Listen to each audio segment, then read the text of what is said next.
Quem é que nunca desejou uma lista das melhores empresas para se investir? Qual o significado, ou melhor dizendo, qual é o valor de uma lista assim? Bastante, né? Eu sei. Pois bem, hoje eu quero compartilhar com você o ranking de empresas dos sábios. Gente, é uma ferramenta fantástica que tem como principal objetivo ajudar você em seus investimentos. E sabe o que é melhor? É gratuito. Se você quer entender melhor como funciona esse ranking, confia, vem comigo, porque hoje eu vou te explicar tintim por tintim. Bora lá!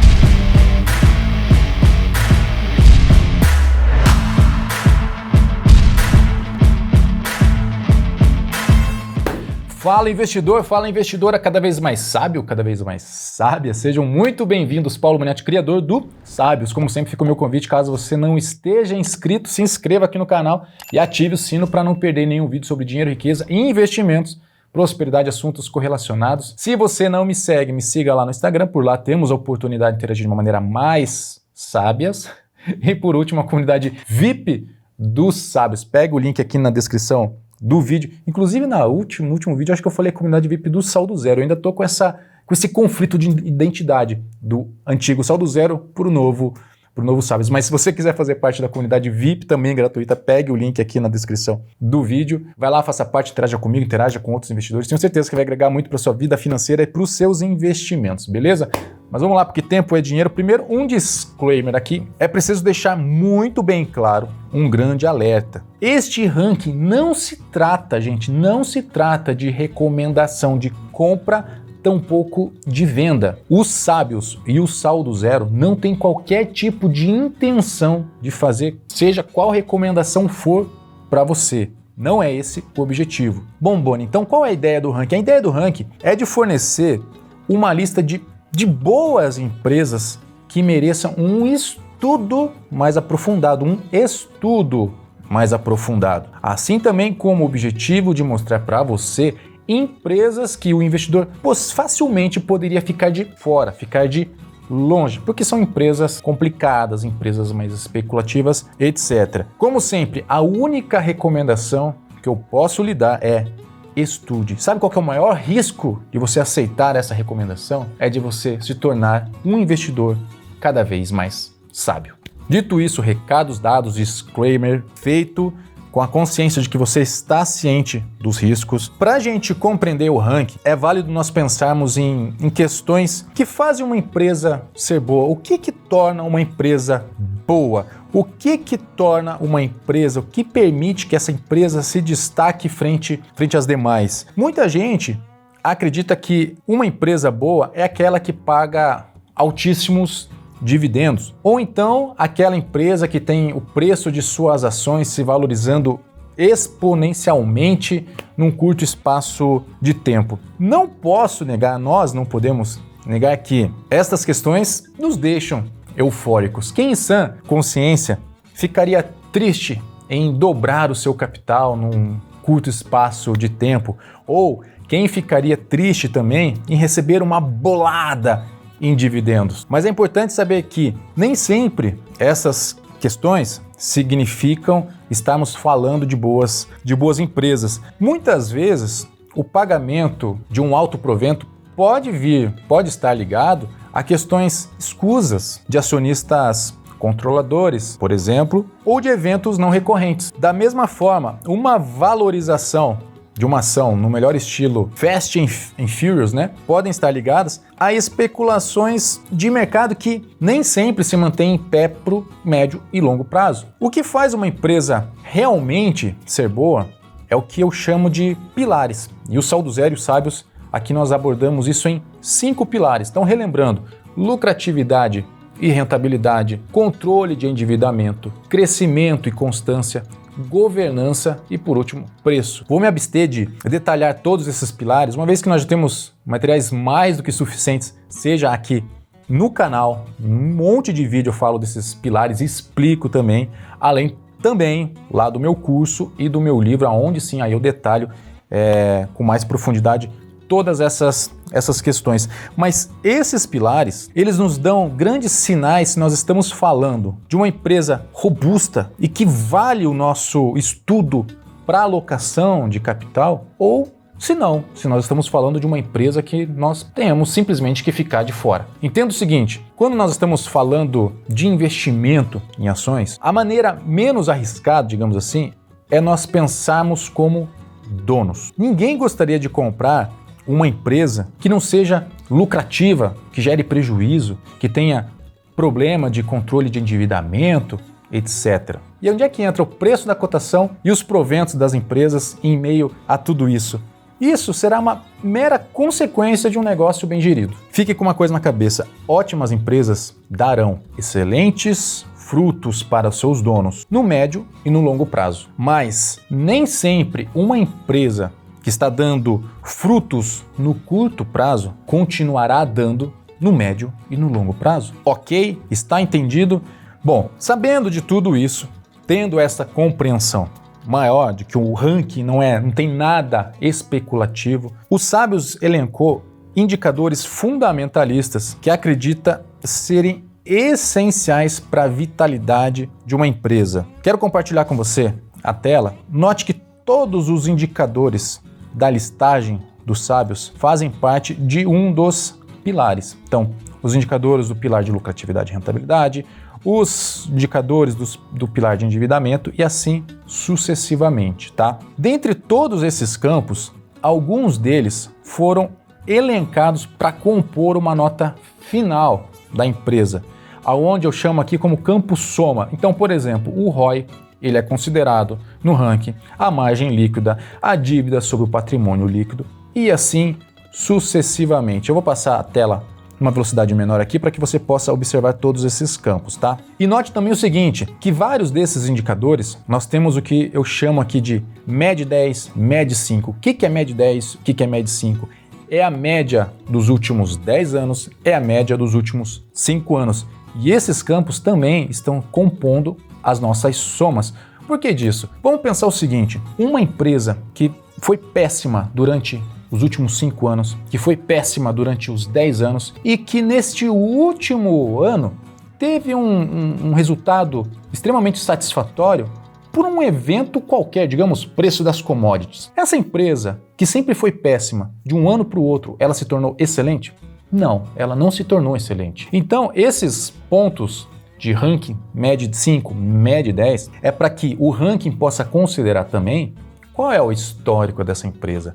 Essa empresa que é boa hoje, ela sempre foi boa? Ou ela é uma empresa mediana e que de repente teve algum resultado não recorrente? Então tudo isso é considerado para nós minimizarmos essas flutuações do resultado de curto prazo da empresa. O que nos interessa aqui é, mais do que uma empresa boa, é a sua constância. Até porque quando nós estamos investindo numa empresa, nós não estamos investindo para um ano, nós estamos investindo para 10, para 15, para 20 anos. Então a constância é muito importante para a gente. E aí o que acontece? Os sábios, ele ranqueia cada um desses indicadores do maior para o menor ou do menor para o maior, a depender de qual indicador nós estamos falando. Por exemplo, ROI. A gente sabe que ROI quanto maior, melhor. Então, a empresa que tem maior ROI vai ganhar mais ponto neste indicador. Assim sucessivamente para o ROI MED 10, para o ROI MED 5. Quando nós falamos em margem líquida, a mesma coisa, quem tem margem líquida vai ganhar um ponto maior.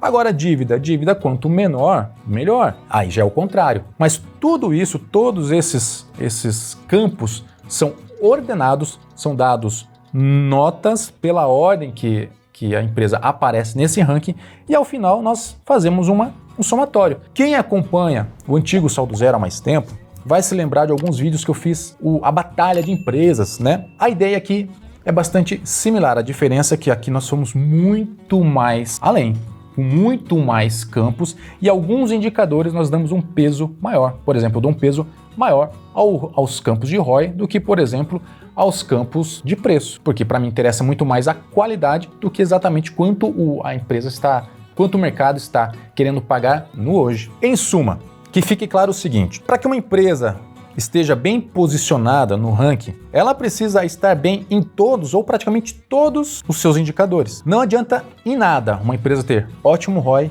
e um péssimo controle de endividamento, porque se for assim, o ranking vai penalizá-la e vai jogar para trás. E o resultado disso é o que nós podemos ver lá no site dos sábios. Clicando aqui em empresas, nós temos uma visão simplificada desse ranking, tá? E nós temos aqui uma lista avançada, aonde nesta, além de você poder fazer filtros para todos os campos citados, então tem muito campo aqui, você pode adicionar também outros campos que são os campos de pontos para cada indicador, ou seja, você vai saber que nota o ranking está dando para determinado indicador de determinada empresa, além de você poder exportar tudo isso para um Excel e desta forma fazer seus próprios estudos, seus próprios rankings, suas próprias classificações, assim por diante. Mas o que eu gostaria de mostrar para você agora? Se nós tomarmos os dois extremos, então nós temos aqui na posição 1 a Graziotin e nós temos na última posição a Tecnosolo. Se nós pegarmos a Graziotin como exemplo, você pode até não gostar dessa empresa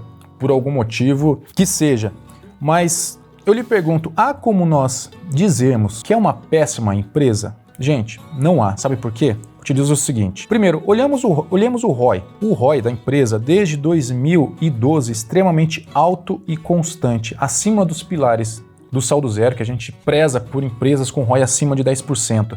Tem uma média de ROI de 10 anos de 15%, atualmente está em 21%. Se nós falarmos da margem líquida, que atualmente está em 24%, também sempre teve uma margem líquida alta. E detalhe, num setor complexo, num setor complicado, que ela está incluída no setor de varejo. Além do mais, se nós olharmos dívida líquida sobre o patrimônio negativo, que nos diz que ela tem caixa, quando a gente olha para o seu histórico, a gente sempre vê que foi uma empresa pouco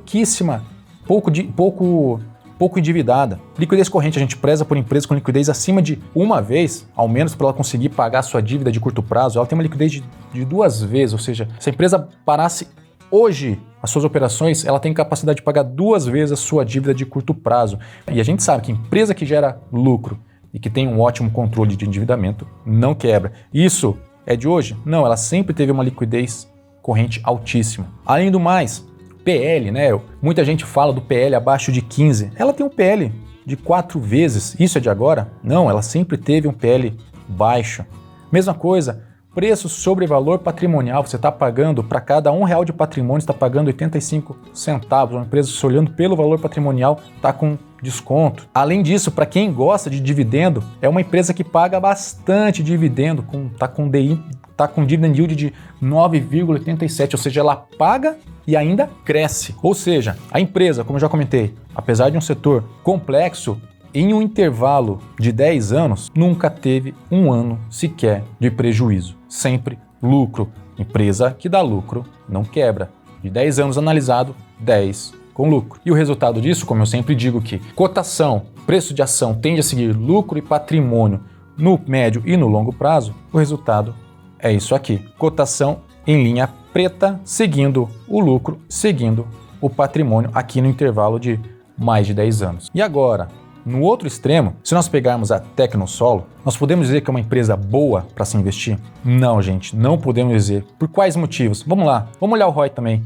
Um ROI de menos 123%, uma empresa que está gerando prejuízo. Isso é de agora? Não. Olha a inconstância do ROI. Lembrando que o ROI é capacidade da empresa rentabilizar o capital do acionista, né? Um ROI negativo, médio de menos 328, é uma empresa que só gera prejuízo. O que mais que a gente pode olhar nela? Dívida líquida sobre o patrimônio, 35 vezes. Gente, é uma empresa extremamente endividada.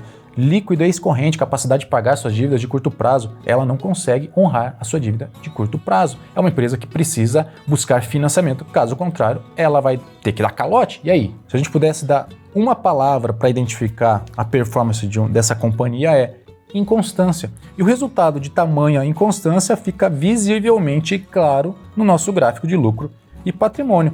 Cotação linha preta tendendo a seguir aqui, no caso, o patrimônio caindo, o lucro cai, sobe. É isso, gente. Se você gosta de aventura, é um prato cheio. Obviamente, estou sendo sarcástico, né? Então, volto aqui. Como eu comentei, esse ranking não se trata de recomendação de compra, não se trata de recomendação de investimento. Eu vou falar de novo para que isso fique muito claro. Esse ranking se trata de uma lista ranqueada de empresas que mereçam a sua atenção para um estudo mais aprofundado. Até porque empresas não são feitas somente de indicadores. Indicadores somente indicam, mas não justificam, certo? De toda forma, espero sinceramente que essa ferramenta venha a ajudar você, venha a agregar nos seus estudos, venha lhe ajudar a se tornar um investidor cada vez mais sábio ou uma investidora cada vez mais sábia. Nós ainda estamos na V1, tá? Essa é a versão 1 deste ranking, a versão 1 do site. Já estamos, no caso eu, né? Já estou trabalhando na V2 do site com aprimoramento desse ranking. Vai trazer outras questões como, por exemplo, a análise setorial. O setor da empresa também vai impactar na pontuação, na classificação dessas empresas, assim como outras questões. E sempre para ajudar você. Então, gente, se você gostou, primeiro, comenta aqui abaixo, essa ferramenta vai lhe ajudar? Você gostou dessa ferramenta? E se você gostou, não guarde isso só para você.